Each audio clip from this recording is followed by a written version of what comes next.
Bonsoir à tous, ici Angelo pour une nouvelle vidéo. J'espère que vous allez bien, j'espère que vous avez passé une très très bonne semaine.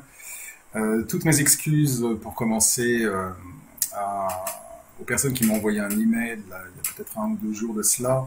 J'ai un peu de retard, je vais vous répondre, j'ai bien eu vos emails, merci à tous. C'est vrai que là je suis au four, au moulin, à la crèmerie, à la boucherie, je suis partout.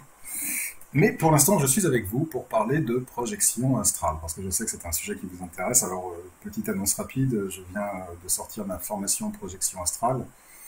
J'avais quand même presque 400 personnes dans ma liste qui voulaient avoir des informations par rapport à cette formation. Donc voilà, je l'ai mise en ligne hier.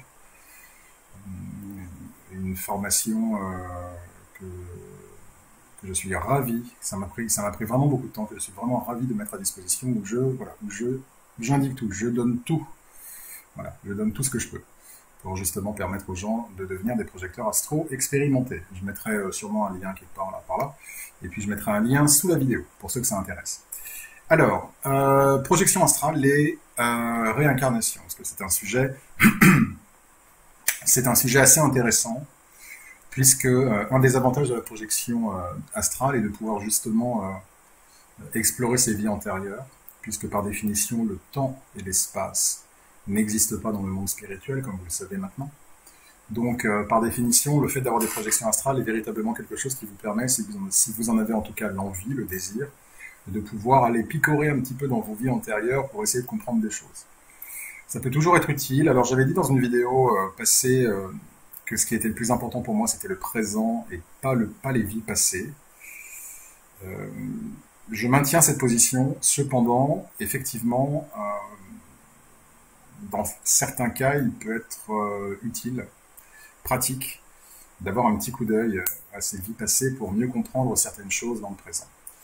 Alors, je ne vais pas faire durer cette vidéo trop longtemps, je vais juste relater quelques fragments, sachant que j'ai eu beaucoup d'expériences de projection astrale liées aux vies antérieures et que maintenant je commence à avoir une bonne idée, alors pas de toutes mes vies antérieures, ce serait pas possible, mais en tout cas j'ai quand même une idée de certaines vies antérieures clés qui en tout cas me permettent d'expliquer certaines choses. Je vais juste partager quelques fragments pour vous faire comprendre un petit peu l'intérêt de la projection astrale par rapport aux vies antérieures. Il y a un petit moment de cela déjà, une projection astrale, alors c'est très marrant. Les projections astrales qui sont liées aux vies antérieures peuvent avoir lieu de 2 manières. Soit vous en manifestez l'envie, soit comme la première expérience, elle vous arrive. Et là où c'est assez perturbant, c'est qu'en fait vous savez que c'est vous, mais c'est pas vous. C'est pas vous. Mais vous savez que c'est vous. Et vous voyez un personnage que vous vivez à la première personne, mais comme si c'était quelqu'un d'autre. Mais en même temps, c'est vous. Je ne sais pas si je suis clair. Et quand généralement ce genre de choses arrive, chance est que vous êtes en train de revivre, de réassister à des parties d'une vie antérieure. Et donc, durant cette vie antérieure, durant cette aventure, j'étais sur un terrain, un champ de guerre. Mais quand je dis champ de guerre, c'est pas genre Sparte, hein. C'est pas 300, non, genre une guerre, on va dire, du XXe siècle. Avec un certain uniforme, une fois de plus, je passe certains détails volontairement. Et je me retrouve sur ce champ de guerre et j'ai conscience, j'ai la sensation que je ne veux pas faire la guerre. Je ne veux pas faire la guerre. Pourquoi? Parce que je ne veux pas tuer. Et je suis contre mon gré, en fait, sur ce champ de bataille durant cette guerre qui oppose mon pays à un autre pays. Et ce qui arrive au bout d'un moment, c'est que je me retrouve face à un ennemi, un soldat adverse, du pays adverse, et me retrouvant face à lui, je choisis de ne pas le tuer, je ne veux pas le tuer. Et bien évidemment, ce qui se passe, ben, c'est lui qui me tue. Voilà. Alors, j'ai eu cette expérience, et alors, la partie assez frappante de la chose, c'est que mes parents m'ont indiqué, parce que j'avais quand même des discussions très ouvertes spirituellement avec mes parents, paix à leur âme, et quand je leur ai relaté cette expérience, ils ont écarquillé les yeux, et là ils m'ont dit, mais Angelo, quand tu étais tout petit, genre, je sais pas, 4 ans, 5 ans, entre 3 et 5 ans, j'ai plus l'âge précis en tête. Quand tu étais tout petit, tu as commencé à nous parler, tu as commencé à nous dire que tu étais un soldat. Donc là, ça a commencé à m'intéresser, évidemment, parce que ça faisait écho, enfin en tout cas, ça semblait faire écho avec l'expérience, en tout cas, que j'avais eue en projection astrale. Du coup, le thème était le même. Et, et en fait, ils me disent, tu as commencé à nous parler, et au début, on comprenait rien ce que tu nous racontais. Tu nous parlais, tu nous as indiqué quels étaient les pays qui étaient en guerre. Tu nous as dit que tu étais un soldat, tu nous as décrit ton uniforme, et tu nous as indiqué que tu étais mort au combat, et que tu ne voulais pas faire la guerre. Donc évidemment, quand j'ai entendu ça, j'ai eu une confirmation, si vous voulez, que cette expérience de projection astrale que j'ai eue, le fait de sentir que c'était moi, mais que c'était pas moi, effectivement validait ce que je vous disais, c'est-à-dire la théorie que quand cela vous arrive, généralement, c'est que voilà, vous êtes en train de vivre ou de revivre ou d'assister à une vie antérieure. Et alors, ce qui est encore plus intéressant, c'est que je me souviens maintenant que quand j'étais un peu plus grand, j'avais peut-être 7-8 ans, j'étais passé avec ma mère devant ce bouquiniste et il y avait cette affiche. Et ma mère m'a dit, quand tu as vu cette affiche, tu t'es arrêté net et tu m'as dit, maman, je veux cette affiche. Et en fait, cette affiche, si je trouve l'image, je la mettrai. En fait, c'est un soldat de la guerre du Vietnam qui est sur un champ de guerre. Et en fait, il a les bras en l'air comme ça. Peut-être que certains d'entre vous connaissent d'ailleurs le poster. Il a les bras en l'air comme ça. On devine qu'il a été frappé par une balle. Et tout en haut en fait du poster, il y a marqué Why, pourquoi. Donc c'était dans les années 70. C'était un poster évidemment contre la guerre. Et alors moi, je me souviens de ce poster dans ma chambre. Je m'en souviens très bien. Il était de couleur orangée. Il y avait un ciel ocre orange, couleur du feu, avec ce soldat en vert. Par contre, je me souviens pas de ce que m'a dit ma mère, c'est-à-dire que quand je l'ai vu, je me suis arrêté et que je lui ai dit, maman, je veux ce poster. Ça par contre, ça, je m'en souvenais plus. Mais c'est marrant comme quoi les pièces du puzzle, en fait, se remettent en place et que, effectivement, ça fait quand même beaucoup d'éléments qui convergent. Et alors, encore plus intéressant, c'est quand j'avais 18 ans, vers le bac, là où c'est le moment de commencer à se dire, bon, alors, qu'est-ce que je vais faire de ma vie? Je me souviens que je voulais être, euh, je voulais être espion, agent secret. Je sais pas, j'ai eu mon truc. Et je commençais en fait un petit peu à m'enseigner, parce que mon père à l'époque connaissait des gens, et, du fait de son travail. Et j'étais vraiment intéressé pour commencer à intégrer genre des brigades spéciales, ou des cellules d'espionnage, de défense. Jusque à ce fameux jour où je me suis réveillé, je me suis dit, mais non, j'ai pas envie de faire ça parce que j'ai pas envie de tuer. C'est bizarre, hein? Intéressant. J'ai pas envie de tuer. Et ce qui m'a fait abandonner en fait ce projet d'être, on va dire, un espion, membre d'une brigade spéciale, enfin peu importe, c'était parce que je me disais, c'est pas parce que je porte le bon uniforme que pour autant ça me donne le droit d'enlever la vie à quelqu'un. Et je ne pourrais jamais accepter de tuer quelqu'un. Alors quand vous ajoutez à ça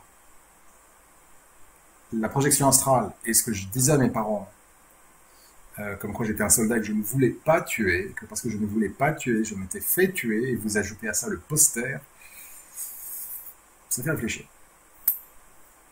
Et alors évidemment, ce que j'ai oublié de vous dire, c'est que quand j'ai parlé comme ça à mes parents, parce qu'à l'époque mes parents étaient déjà évidemment pas mal branchés spiritualité, donc évidemment ils ont compris qu'il pouvait se passer en fait, il pouvait s'agir en fait d'une vie antérieure que j'étais en train de relater quand j'étais enfant.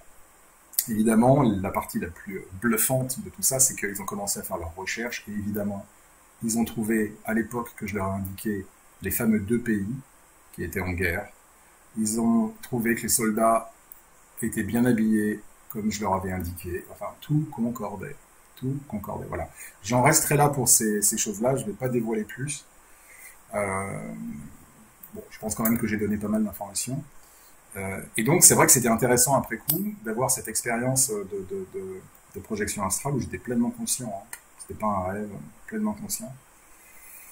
Et, euh, et où j'ai eu cette fameuse expérience d'un soldat sur le champ de guerre qui était là contre son gré et qui, parce qu'il n'a pas voulu tuer l'ennemi, s'est fait tuer par l'ennemi. Et alors la seconde petite anecdote que j'aimerais vous partager avec vous, en tout cas, excusez-moi, c'est le soir, je suis un peu fatigué, la semaine a été très très très chargée. La seconde anecdote, c'est pareil, une expérience de projection astrale où c'est moi sans être moi. Et là, je me retrouve dans ce que je dirais peut-être l'Angleterre victorienne. Vous savez, un peu les ambiances, les films qu'on voit, Sherlock Holmes, cette époque un peu de l'Angleterre. C'était peut-être pas ça, hein, mais en tout cas, ça ressemblait à ça. C'est comme ça que je pourrais le décrire, en tout cas. Et me voilà devant, on va dire, une grille, donc on va dire une maison avec une grille. Et là, je me dis, oh, j'ai pas la clé sur moi, comment est-ce que je vais faire pour rentrer? Et c'est marrant parce que c'est moi qui pensais ça. Et en même temps, je me disais, mais comment est-ce que je peux penser ça? Comment est-ce que... Enfin, c'était bizarre, c'était moi vivre une autre vie, quoi, en gros. Parce que si ça avait été mon avatar actuel devant cette maison avec la grille, je me dirais, bon, ok, il y a une maison, il y a une grille. Alors que là, vraiment, j'avais conscience que c'était ma maison, mais que j'avais pas la clé sur moi pour rentrer, si vous voulez. Très bizarre, très bizarre. Et là, une petite fille arrive, elle me dit, ah, c'est bon, j'ai la clé. Je la suis, et je sens un lien assez fort avec la fille, qu'évidemment, après coup, j'ai analysé comme étant ma fille, dans une vie passée. Et là, on rentre dans cette maison, la fille me saute dans les bras, et là, je me surprends à lui dire, où est ta mère? Mais pas où est ta mère dans le sens où vous diriez à un inconnu où est ta mère. Non, où est ta mère du genre où est maman? Donc où est ma femme? Où est ta mère? Et là, elle me dit, là-bas. Et je vais dans l'autre pièce et je vois une femme extrêmement malade. Extrêmement malade. Avec comme un masque, en fait, avec du mal à respirer, comme un masque sur le visage pour essayer de respirer de l'oxygène, en train de tousser, vraiment à l'article de la mort, quoi. Très très mal. Et je la vois, je m'approche d'elle avec amour et je m'assieds sur le canapé et je vais pour la prendre dans mes bras. Et là, elle me dit non, non, ça va, c'est bon, c'est bon, c'est bon, c'est bon. Un sentiment, si vous voulez, un peu comment dire, de malaise de sa part, peut-être de honte. C'est comme ça que je l'ai vécu, de honte de sa part, que je la vois dans un tel état misérable et minable. Et j'ai compris par la suite pourquoi, est-ce que du coup, enfin, il y a beaucoup de choses qui s'expliquent. J'en resterai là une fois de plus pour l'heure, hein. Mais il y a des choses qui s'expliquent. Aujourd'hui, dans cette vie, ça explique aussi pourquoi je déteste la violence, pour faire écho aux soldats, et pourquoi pour moi la vie est sacrée. Intéressant. Pourquoi la vie est sacrée et pourquoi la violence, pourquoi je déteste la violence. Intéressant avec la première aventure sur le champ de guerre. Et pour la deuxième, c'est intéressant de voir que j'étais avec une femme qui était très très très malade. Et que j'étais là voilà, que j'ai essayé de l'aider, que j'étais là pour l'aider, pour l'aimer, et que voilà, manifestement j'étais avec cette femme qui avait de gros problèmes de santé. Il y a des choses qui,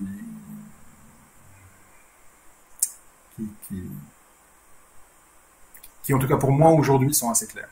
Voilà, par rapport à qui je suis aujourd'hui et par rapport à certaines choses, bon voilà.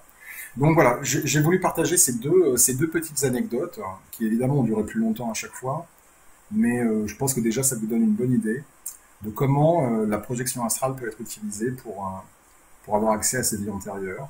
Alors après, on peut en faire comment dire, décidément, j'arrive pas à parler ce soir, je suis vraiment fatigué, Angelo. Après, évidemment, on peut en faire la demande, bien évidemment. Et c'est quelque chose qui peut permettre, en tout cas, d'éclairer qui vous êtes, dans le bon, dans le pas bon, pourquoi certaines faiblesses, pourquoi certaines failles, peut-être pourquoi certaines phobies. Donc c'est vraiment quelque chose que je vous invite à explorer, en tout cas si vous vous projetez dans l'astral déjà. Explorer vraiment la partie, on va dire, karmique, réincarnation. C'est quelque chose qui peut vous apporter énormément. Comme d'habitude, je vérifie le temps de vidéo. Ah, hurrah, je ne suis pas à 29 minutes aujourd'hui, simplement 14. Bon, je vais en rester là pour l'heure, en tout cas, j'espère que ces deux petites anecdotes vous auront été intéressantes. Merci encore à tous pour vos commentaires, à tous pour vos emails. Et une fois de plus, promis, tous ceux qui m'ont envoyé un email, je leur réponds d'ici demain. C'est promis. Voilà. Salutations à vous, prenez bien soin de vous. Continuez à rester prudent avec la période actuelle, ce n'est pas fini. Donc soyez prudents, prenez bien soin de vous, passez un excellent week-end et que Dieu vous bénisse.